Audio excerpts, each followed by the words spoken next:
में जितनी शंकर की आराधना कर सकते हो, नवरात्रे में जितनी शंकर की आराधना कर सकते हो उतनी करो। शंकर की आराधना करने से नवरात्रे में शक्ति का बल बढ़ता है।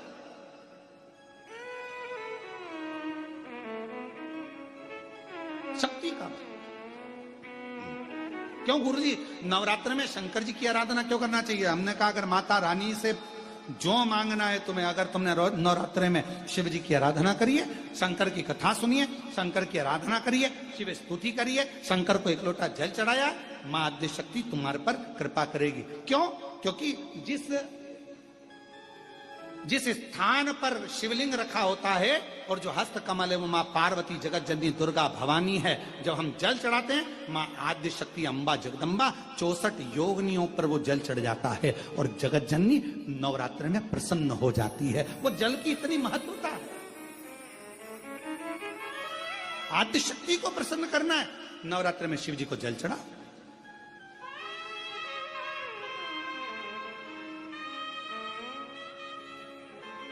कोई बेटा बेटी है, कोई एग्जाम दे रहे हैं, कंपटीशन एग्जाम में बैठ रहे हैं, सर्विस के लिए जा रहे हैं, नौकरी के लिए जा रहे हैं, नौकरी नहीं लग रही है, हम कहेंगे लाल पुष्प की पत्तियों को प्रत्येक किसी भी नवरात्रि के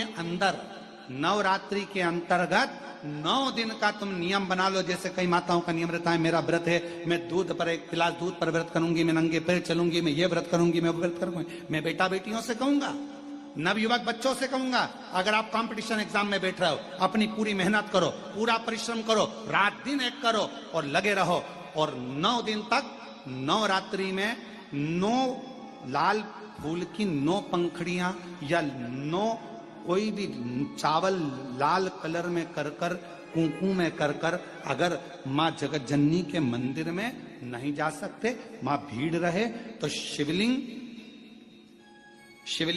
की जो जलाधारी है, जहां पानी गोल घूमता है, इस जलाधारी पर कहीं पर भी नवरात्रे में 9 दिन तक या तो लाल फूल की पंखड़ी 9 या 9 चावल के दाने लाल कलर कर कुंकू में, लाल चंदन में उस स्थान पर चढ़ाना प्रारंभ करो।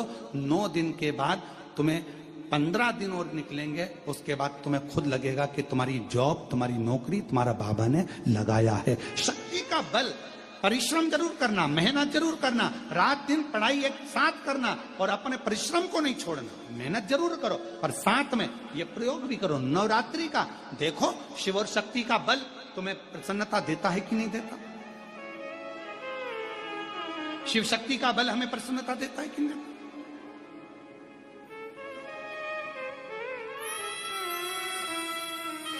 अब कई लोग ऐसे होते हैं, हम नवरात्रि आई है, माता रानी को भज रहे हैं, जगत जननी दुर्गा भवानी को भज रहे हैं, पर शिव जी के मंदिर तक नहीं जा रहे, समय नहीं मिल रहा मंदिर जाने का, क्योंकि माता जी के मंदिर जाते हैं, माता जी को प्रणाम। अरे उस शंकर को पहले भजो, सवेरे उठते से ही पहला 1 लोटा जल शिव को, क्योंकि उसी के माँ जगत जननी हस्तकमल पर जल जाना जरूरी है। शंकर का चढ़ा वो हमें फल प्रदान करे, सुख दे, आनंद का।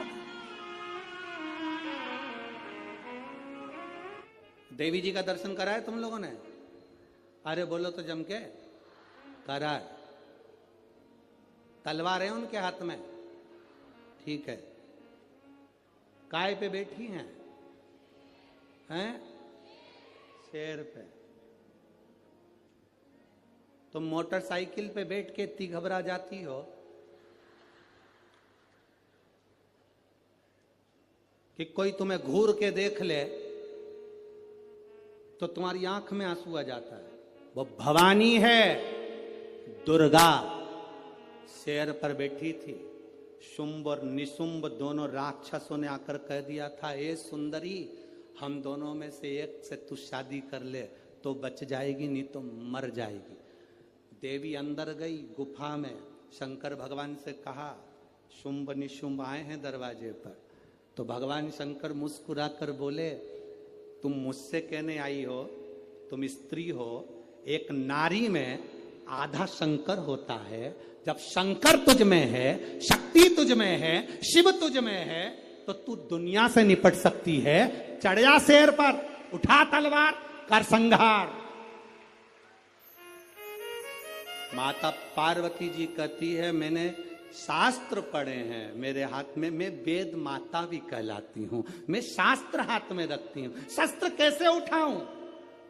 शंकर भगवान कहते हैं संस्कृति को बचाना है, संस्कारों को बचाना है तो शास्त्र उठाना पड़ेगा, और अपने आप को और सनातन धर्म को बचाना है तो शस्त्र भी उठाना पड़ेगा। यह हमारे को ऊपर निर्भर करता है। हम शास्त्र भी उठा सकते हैं और शस्त्र भी उठा सकते हैं।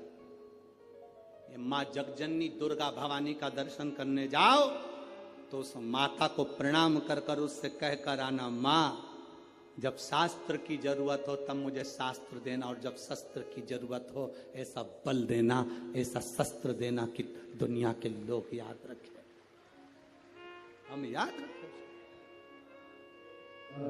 कभी जिंदगी में मौका मिले तो 5 दुर्बा, कितनी दुर्बा जम के बोलो जरा, 5 दुर्बा 1 बेलपत्र। कभी अगर मौका मिले जीवन में 5 दुर्बा 1 बेलपत्र, 1 अक्षत, 1 चावल का दाना, और तीनों पत्तियों पर लगा हुआ चंदन। बेलपत्र की जो 3 पत्ती होती है, इन तीनों पर लगा हुआ चंदन, दुर्बा, बेलपत्र, चावल का 1 दाना मध्य पत्ती पर रखकर, जब भी आप अपने हृदय से कोई सरकारी गतिविधियों में कहीं फंस गए हो, सरकारी कोई केस चल रहा है, कोई सरकारी चीजों में अगर तकलीफें आ रही हैं, तो शिव का नाम लेकर आप अपना कर्म जरूर करना, मेहनत जरूर करना।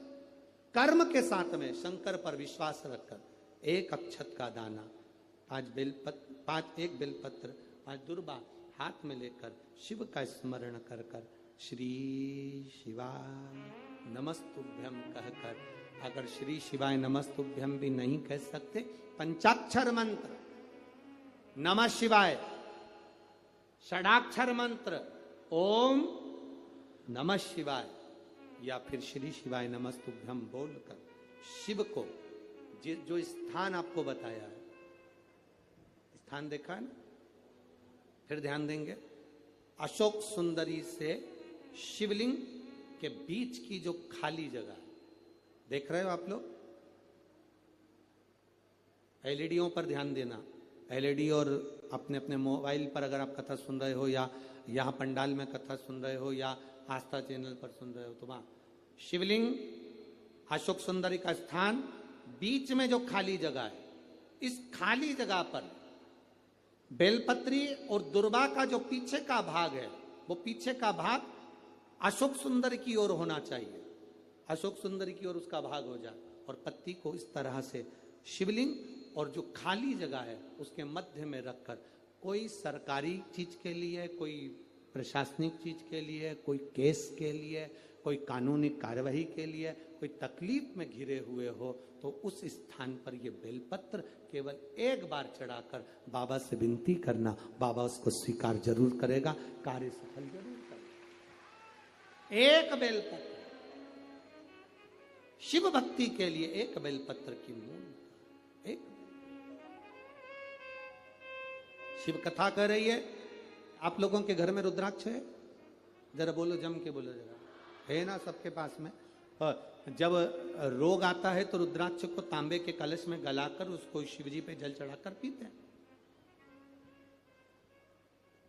और यदि जिस दिन तुमको लगे कि आज मेरा मन शांत नहीं है, आज मेरे घर में अशांति सी लग रही है, क्लेश बहुत है, मन में शांति नहीं है, टेंशन बहुत चल रहा है, उस दिन थोड़ी देर के लिए लेफ्ट हाथ में रुद्राक्ष का मन का, सीधे हाथ से बाबा देवादिदेव महादेव का हाथ रखकर शिव जी के नाम का स्मरण कर कर महामृत्युंजय याद हो तो वो जप ले, ना हो श्री शिवाय नमस्तुभ्यम जप ले, ना हो पंचाक्षर षडाक्षर जप ले, केवल 3, 5 या 7 बार बोल लो, उस रुद्राक्ष को हृदय से लगाकर वापिस जहां रखा था वहीं रख दो।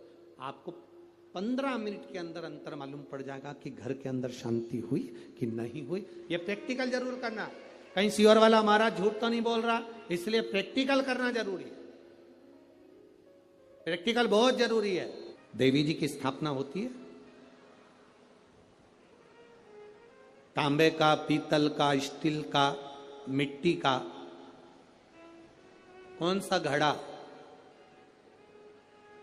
कौन सा घड़ा रखते हैं? काय का रखते हैं? मिट्टी।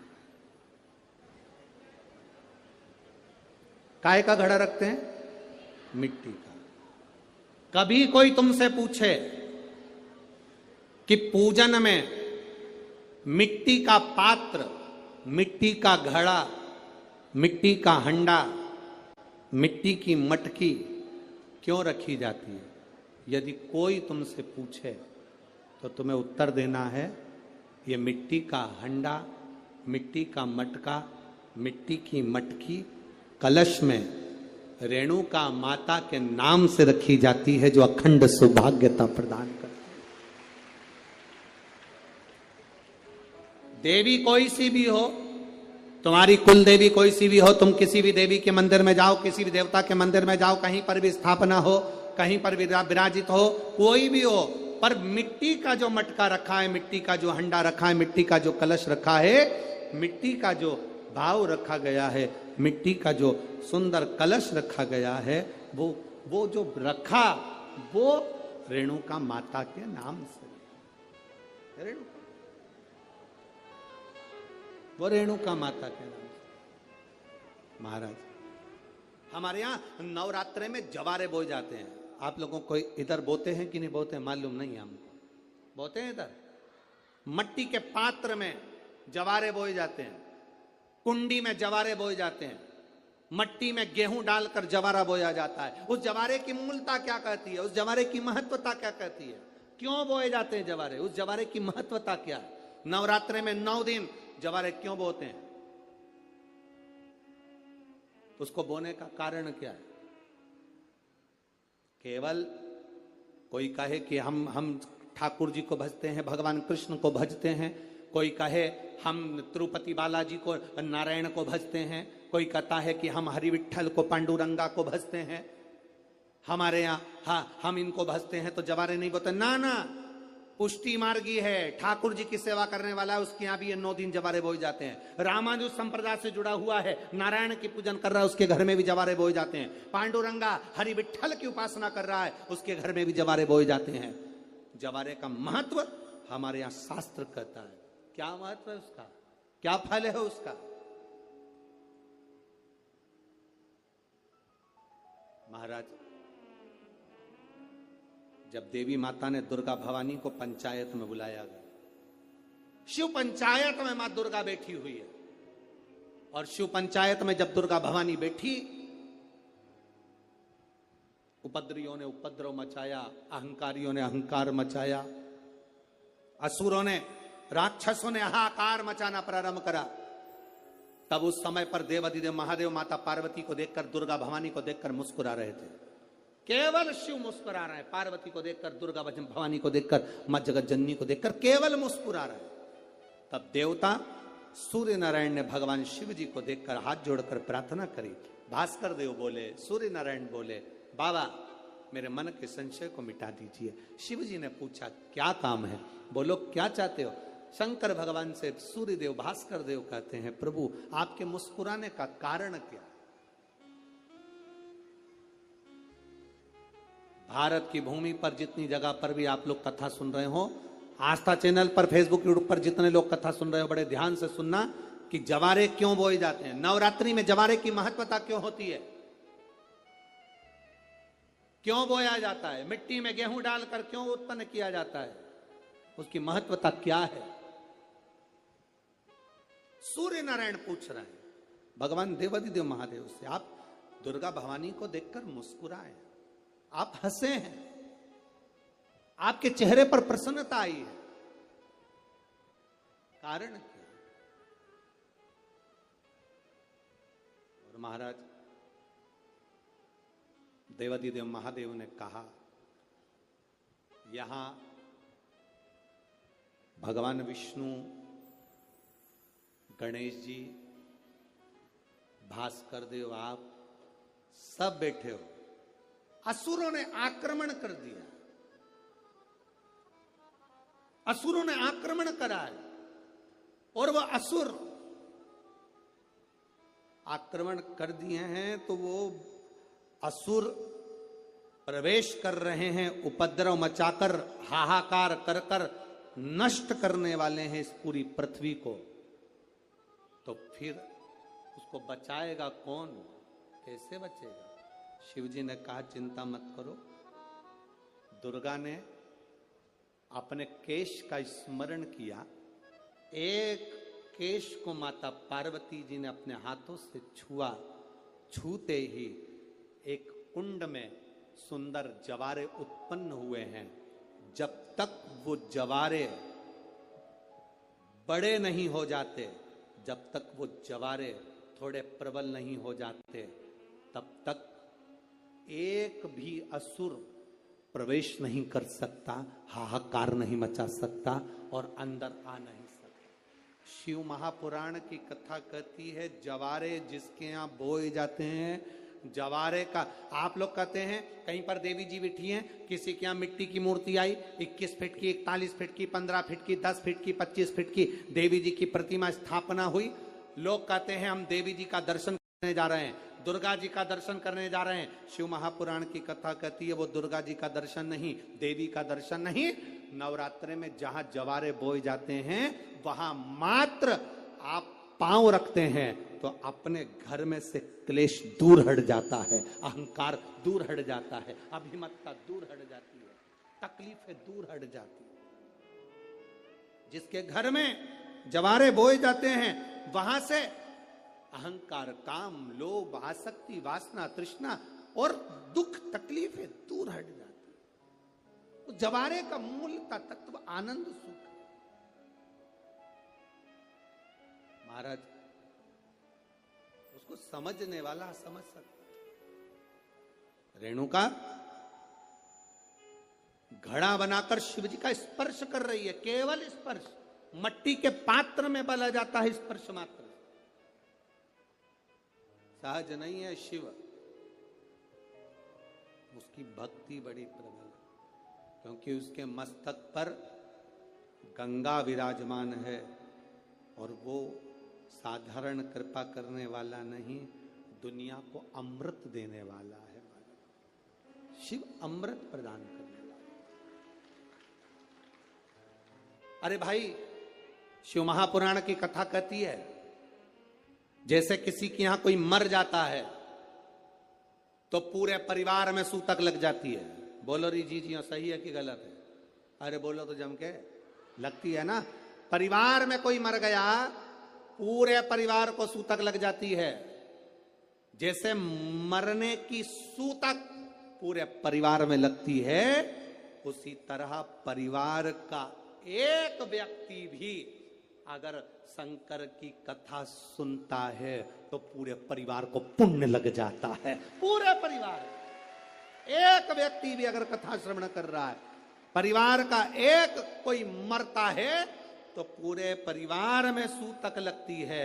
उसी तरह हम कोई अच्छा काम करते हैं, शिव जी को एक लोटा जल चढ़ाते हैं, कथा श्रवण करते हैं, भूखे को भोजन, प्यासे को पानी पिलाते हैं, तो उसका जो पुण्य का जो फल है वो किसी एक को नहीं, घर का एक व्यक्ति करता है और पूरे खानदान को उसका पुण्य फल प्राप्त।